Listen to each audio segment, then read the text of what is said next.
We are committed to making sure that wherever our products are installed, they can meet the governing building codes.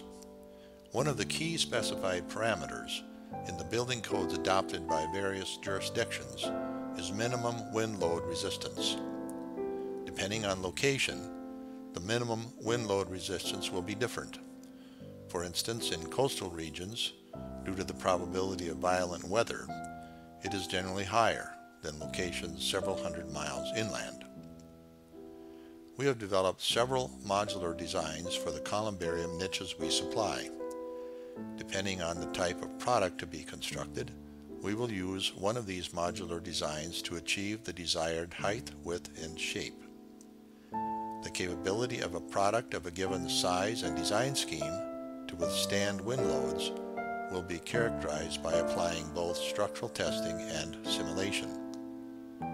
In order to establish a baseline level of performance for products utilizing this particular modular design concept, we have performed a simple wind load test on a small prototype. The prototype to be tested was configured to be 3 columns wide and 4 rows high. The nominal dimensions of the niches were 8 inches wide, 8 inches high, and 12 inches deep. The prototype was mounted on a fixture so that it was supported only on the top and bottom edges, such that the structure spanned approximately 32 inches with no supports along the sides. The front face of the structure pointed upward. A wooden box was installed with a plastic liner that will allow a pool of water of a specific depth to be formed, providing a uniformly distributed load on the front face of the structure. The prototype was set level in both directions, and a dial indicator was placed in the center of the back of the cabinet to measure how much deflection occurred when the cabinet was loaded.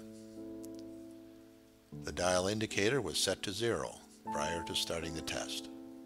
Water was then introduced to a depth of 8 inches, which corresponds to approximately 40 pounds per square foot of structural test pressure, or an equivalent wind velocity of approximately 130 miles per hour.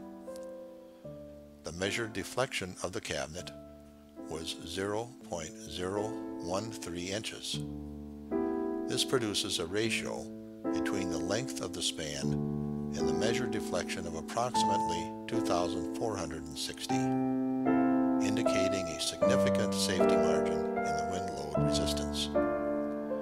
Thus, we expect full-size cabinets will exhibit similar robust structural performance, and we will validate that performance as required.